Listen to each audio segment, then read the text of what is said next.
It was only in September that the administration began striking these boats to send a signal to Venezuela. We're stopping the drugs, we're striking the boats. But there have been very few legal scholars outside of the administration who have been able to argue that these strikes are legal. Even Republicans on Capitol Hill are now beginning to suggest that some of them may constitute war crimes. Now, there is a debate underway, one that's gotten very intense in recent days, about an individual strike that took place in early September. It was one of the first that the Pentagon executed, and you see in an unclassified video that it bursts into flames. What the administration didn't say at the time was that there was a second strike that day, and that it killed the few survivors who were clinging to the side of the boat. As we've reported this out, there are at least three big categories of questions. The first is, what is the legal authority for what the president is doing?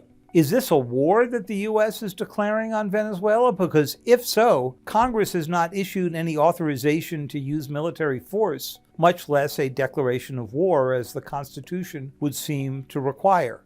The second question is it appropriate for the U.S. military to be shooting civilians? Because that appears to be exactly what is happening. Even if the intelligence indicates that everyone on these boats is a drug trafficker, and we've seen no public evidence of that yet, they are still civilians. And the military has very strict rules that you cannot shoot unarmed civilians, particularly at a moment when they are not posing a direct threat. Now, the Pentagon's answer to this is they are a threat.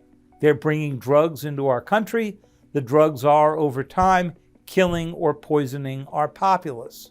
But that may not be enough to justify what appear to many critics to be extrajudicial killings.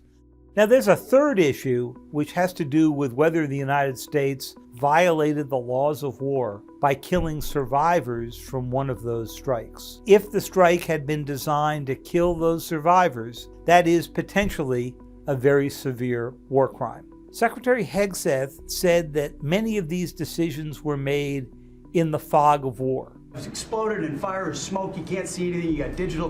This is called the fog of war.